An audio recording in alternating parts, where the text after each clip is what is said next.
허공에 점을 찍는 능력을 가지신 분이어서 그래 돈 주면 안 되겠나.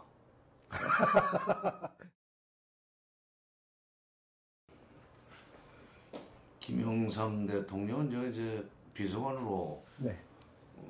통일비서관으로서 대통령을 모셨는데 그분은 정치권에서 특히 정치부 기자들한테 이런 평을 받는 분이에요. YS는 허공에 점을 찍을 수 있는 사람이다. 허공에 점을 찍는다. 그러니까 핵심을 찾아봐야 한다는 얘기지. 그 다음에 그 표현이 아주 짤막하고 그런 얘기예요. 그런 뜻인 것 같아요. 마치 불교에서 무슨 스님들, 고승들이 네. 하는 그 법어 같지만 근데 그 허공에 점을 찍는다는 표현이 걸맞는 얘기를 하나 하겠습니다. 94년 그 7월 25일부터 7월 27일까지 평양에서 김영삼, 김일성 남북 정상회담을 하게 돼 있었습니다. 그 회담을 준비하는 과정에서 여러 가지 자료를 만들어서 이제 대통령을 공부를 시켜드려야 돼요. 김대중 대통령과 달라가지고 그 김영삼 대통령은 솔직히 통일 문제에 대해서 공부를 별로 안 하신 분이에요. 네. 안 하신 분이에요. 그러니까 하나부터 열까지 다 공부를 시켜드려야 돼요. 자료를 만들어서. 근데 그때 이제 그 정상회담을 준비할 때 그 컨셉이 무엇이냐면 북한 경제가 지금 어려워지고 있으니까 90년대 초부터는 북한 경제가 내리막길을 걷습니다. 그래서 현실적으로 정상회담이 되면 아마도 북한에서는 남쪽으로부터의 경제 지원을 간절히 요청할 거다. 물론 그 정상회담이 이루어지게 된 것은 북핵 문제 때문이었지만 북핵 문제 해결의 어떤 해법을 찾기 위한 하나의 경로로서 남북 정상회담을 준비했었지만은 북한으로서는 경제 지원을 요청할 거다. 한편 그때 우리는 경제가 막 좋아질 때예요. 네. 1달러를 700~800원이면 살 수 있었던 시절이니까 우리 그 원화 가치가 굉장히 높았던 시절이지.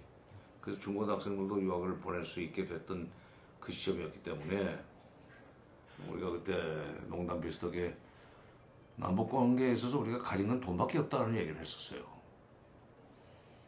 반면에 북쪽은 가진 게 무기밖에 없다. 우리는 돈밖에 없고. 네.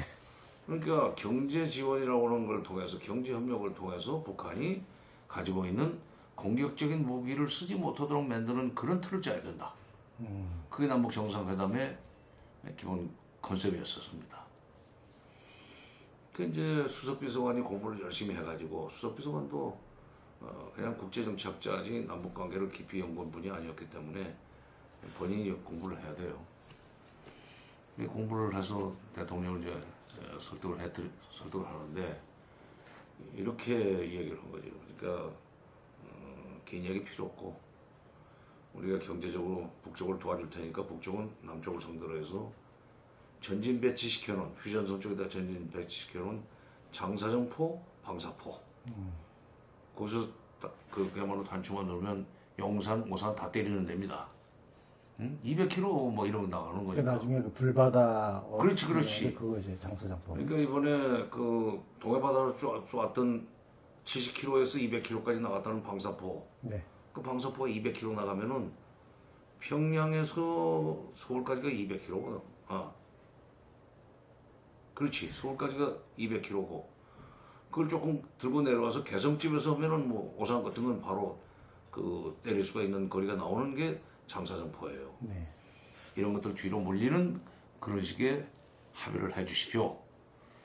그러고 나서 남북 장관급 회담 정도만 합의가 되면 나머지는 우리의 경제력을 이용해서 군사적 긴장을 완화시키고 우리의 경제력이 의존하도록 북한이 만들어가지고 그렇게 해서 군사적인 긴장이 군장 완화가 제도화되도록 만드는 수밖에 없습니다. 한반도에서 안보를 관리하는 것은 한미동맹에 의존하는 것보다 이게 더 확실합니다.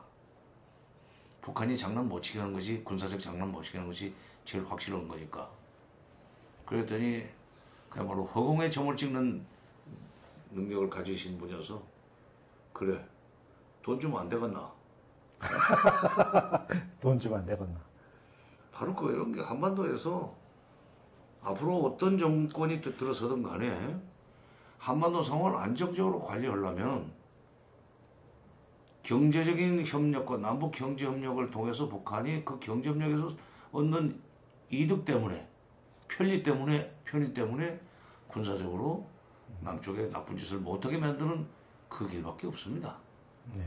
그러고는 그다음에 점점 그 북한의 사회문화적인 그 변화가 일어나도록 자주 만나면 변화하게 돼 있어요.